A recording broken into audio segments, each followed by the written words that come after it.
classic American success story, Dr. Maxwell C. King has devoted his life to making the dreams of others come true. Twice recognized by his peers as the best community college president in America, King is known as a visionary who has inspired thousands to achieve their goals through the pursuit of higher education. A New Year's Day baby of Depression-era America, King was only 7 years old when his father died of tuberculosis complicated by pneumonia.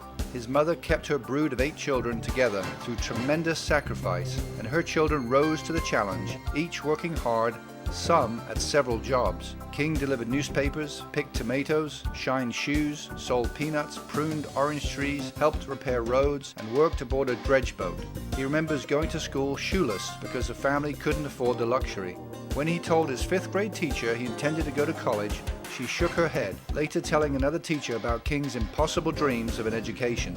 The shoeless 5th grader not only made it to college, but he devoted his career to making community college affordable and accessible for all. King's teaching career began in St. Lucie County High School. By the time he was just 32 years of age, he had been appointed president of Indian River Community College, a job that made him the nation's youngest college president.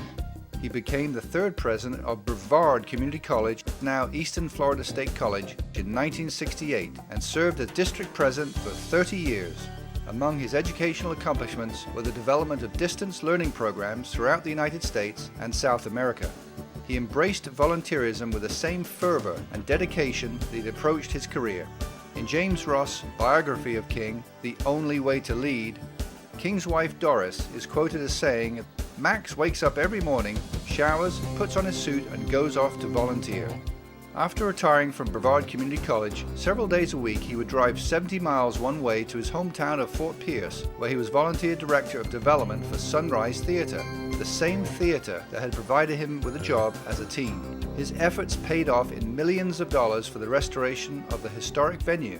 King was also critical in the creation of a runaway and youth crisis shelter in Cocoa for Crosswinds Youth Services, helping to raise $2 million for the shelter and subsequently an additional $3 million for a new learning center at Crosswinds, the Jim and Cynthia Handley Learning Center.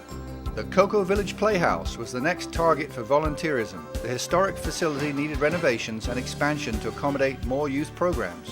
The result, a new annex that transformed the playhouse. King also served as chair of Wusthof Hospital's Hospice House and as chair of Diamond Community School's Capital Campaign, and served on the board of Junior Achievement, Alzheimer's Association, Webster University, and Brevard Museum of History and Natural Science. The Brevard Library Foundation, the Economic Development Commission, the Salvation Army, the Astronaut Memorial Foundation, Harry and Harriet Moore Memorial Foundation, Navy League of Cape Canaveral, Military Order of World Wars, the Space Missile Museum Foundation, and the American Heart Association are among other nonprofits that benefited from King's support.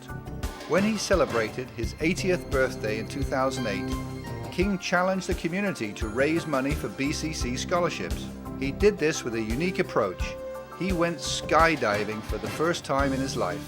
"I thought if I could jump out of an airplane, I could probably help the college and other charities in the community," says King. The idea worked, and King raised hundreds of thousands of dollars.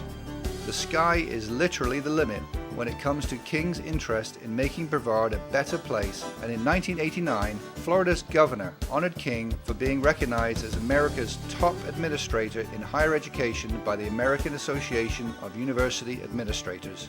Former Florida Governor Jeb Bush perhaps summed up King best.